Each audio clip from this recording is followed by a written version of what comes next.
वंदे पुरुषोत्तमम। परम प्रेममय श्री श्री ठाकुर जी की वाणी। आलोचना प्रसंग प्रथम खंड से एकांश। दोपहर में सोकर उठने के बाद श्री श्री ठाकुर प्रसन्न चित्त से तासु में बैठे हुए केष्टोदा भट्टाचार्य से नाना तरह की बातें कर रहे हैं।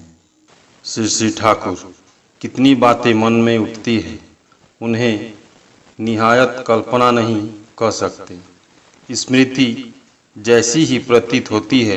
यदि ऐसी बात नहीं होती तो हर बार ही एक ही रूप में मेरे सामने क्यों उपस्थित होती। असलियत न होने पर ऐसा नहीं होता है। खूब अच्छी तरह याद आती है। पहाड़ों का एक देश है, उसमें एक विशाल पत्थर है, कितनी लताएं हैं, उसमें फूल खिले हुए हैं। निकट ही पश्चिम दिशा से पूरब की ओर नदी बह रही है। उसकी लंबाई चौड़ाई की अपेक्षा गहराई अधिक है। और भी याद आती है, विराट मैदान है। निरंतर के उस पार में दूर अति दूर में कुष्टिया के कल कारखाने से भी अधिक दूर में सोने से मरे विराट मंदिर के कंगूरे हैं। ऐसा प्रतीत होता है जैसे मैं उस जगह में पहले भी कभी था। थोड़ी देर बाद प्यारेदा ने श्री श्री ठाकुर के एक दोहे की चर्चा की। दोहा का मर्म इस प्रकार है, कर्मफल खंडन हो रहा है या नहीं। इसे समझने के लिए यह देखना होगा कि सत्कर्म में हम वास्तविक रूप से व्यापृत हो रहे हैं या नहीं। श्री श्री ठाकुर ने कहा, अच्छा काम आरंभ करने से ही तत्क्षण अच्छा फल मिलेगा, ऐसी कोई बात नहीं है। पहले के बुरे कामों का फल दिखाई पड़ेगा ही। कार्य का फल है ही, वह रुद्ध नहीं होगा, किंतु उसे मनुष्य इस प्रकार नियंत्रण तथा व्यवहार कर सकता है कि मंगल के सिवाय अमंगल प्रसव नहीं करेगा। बुरे दिन आ सकते हैं, किंतु उसका वे कुछ बिगाड़ नहीं सकते हैं। जैसे नरेंद्र, उनके हाथ पांव जल गए। उसी अवस्था में ही ऐसा भंगिमा लेकर खड़े हुए कि परिवेश तक मुग्ध हो गया। स्वयं जो उतना जल गए हैं, उस ओर भ्रूक्षेप किए बिना सभी को पकड़ पकड़ कर लाने लगे और उसमें ही याजन आरंभ कर दिया। वहां पर उन्होंने ऐसी आबहवा पैदा कर दी कि जिनका थोड़ा जला था वे नरेंद्र के भाव को देखकर अपनी यंत्रणा के विषय में सोचना भूल गए, मानो कुछ नहीं हुआ है। इतने बड़े एक दुर्घटना के बीच भी उन्होंने परिवेश को कैसे विजित किया, ऐसा ही होता है। राजशाही से एक भाई आए हैं, वे बेकारी की परिस्थिति में हैं। इसकी जानकारी उन्होंने दी। श्री श्री ठाकुर, स्वयं अर्जन कर एक माँ स्मृति करो, तब ठीक ही पथ मिलेगा। संध्या में श्री श्री ठाकुर फिलंथ्रोपी ऑफिस में बैठे नफरदा के साथ बातें कर रहे थे। बीमारी सीमारी जो प्राय होती है, उसके मूल में कोई न कोई वृत्ति रहती है। इसी वृत्तिवश के अनुसार मनुष्य चलता है। उसके बाद उसे बीमारी धर दबाती है। उसे संधान किए बिना एवं उसके उपचार करने की अपेक्षा चाहे जहाँ भी न कारण ढूंढा जाए एवं दवा क्यों न खाया जाए, किसी प्रकार भी कुछ होता नहीं है। दवा रोग को दबा सकती है, इतना तक कर सकती है जिस प्रकार किसी व्यक्ति को आवश्यकता होने पर बांधकर रखा जा सकता है, किंतु कारण को दूर किए बिना दवा बंद होते ही पुनः वह बीमारी धर दबाती है। आचरण ठीक रहने पर बहुत सी बीमारियां दूर हो जाती है। दवा की कोई आवश्यकता नहीं होती है, पर यह भी नहीं कहा जा सकता है कि बिल्कुल ही उसकी आवश्यकता नहीं होती है। दवा शरीर को उपयुक्त बनाने में सहायता करती है। चरक में इसी प्रकार का एक श्लोक है।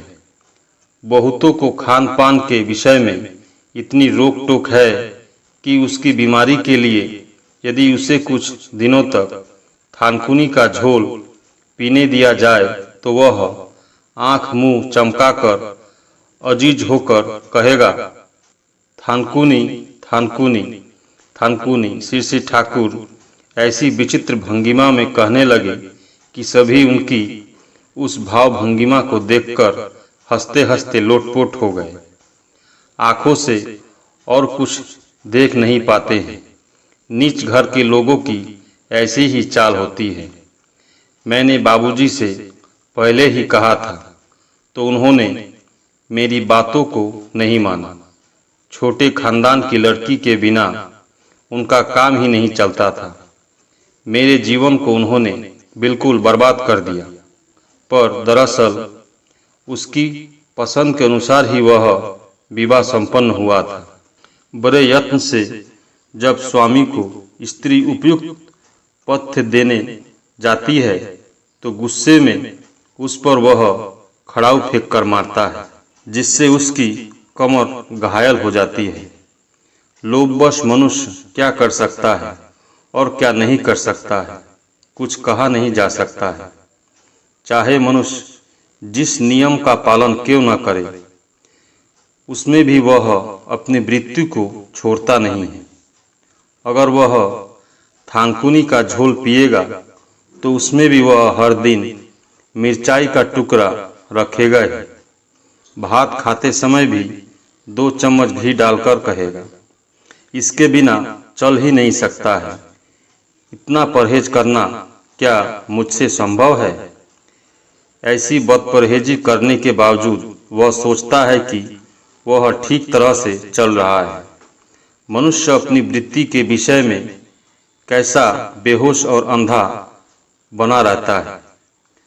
अपने खाम ख्याल के अनुसार चलता है और कोई फल नहीं पाने पर अंत में व्यक्ति की तरह अफसोस करते हुए कहेगा, हाँ हाँ, सब कुछ कर देखा है, सब कुछ किया है, उससे कुछ भी नहीं होता है, किसी में कोई फल नहीं मिलता है, सब व्यर्थ की बातें हैं।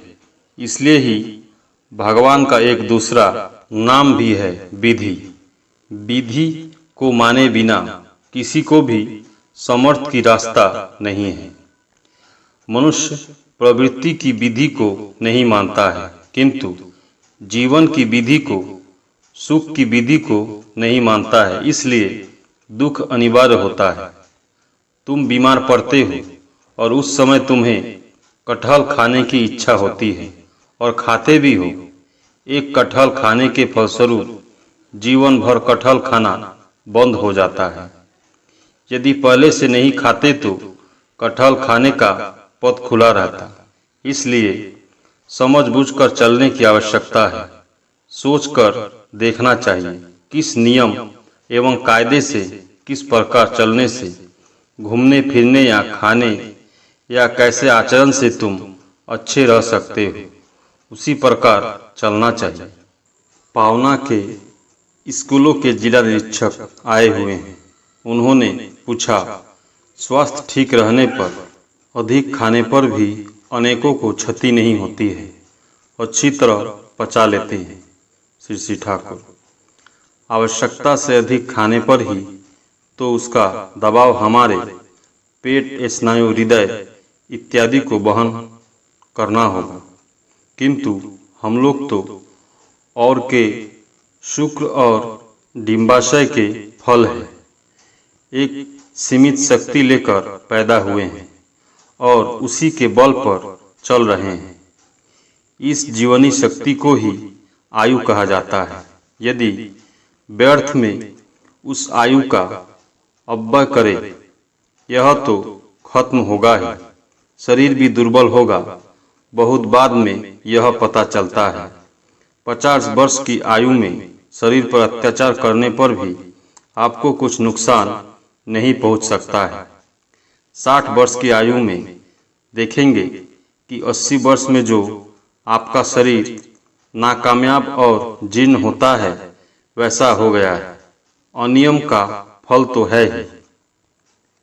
अर्धरात्रि के बाद करीब 2:30 बज रहे थे। तरुमा ने आकर प्रफुल्ल से कहा, श्री ठाकुर बुला रहे हैं। ज्यों ही श्री ठाकुर के निकट पहुँचे त्यों ही उन्होंने पूछा, क्या दोहा है रे? ভালোবাসার আছে একটি छोटो साबुत लक्षणा। उस समय दोहे की कॉपी को खोजकर लाया गया एवं केष्टोदा के हाथ में दिया गया। केष्टोदा ने उसे पढ़ा।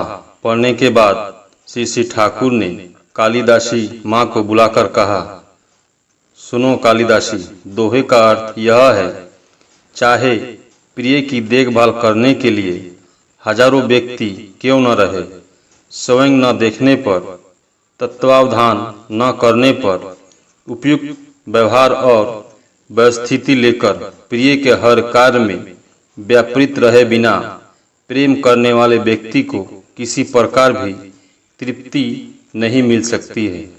प्रिय के लिए वह सर्वदा और सर्वत्र सक्रिय रहेगा। श्री ठाकुर अपने आप कह रहे हैं, आप लोगों के लिए मेरा दिल ऐसा ही करता है। इतने लोगों में एक छोटा बच्चा रो उठता है तो मेरी अवस्था अजीब हो जाती है। आज 11 या 11:30 बजे यह पता चला कि श्री ठाकुर की सुपारी के डिब्बे में किसी ने विष रख दिया था। सुपारी खाने के बाद से श्री ठाकुर अस्वस्थ हो पड़े हैं। मारने का ऐसा एक भयंकर षड्यंत्र रचा गया, फिर भी उसकी प्रतिक्रिया श्री ठाकुर पर कुछ भी नहीं हुई। वे सहज ढंग से बातें कर रहे हैं। परम प्रेममय श्री ठाकुर। सभी गुरु भाई एवं माँ को जय गुरु।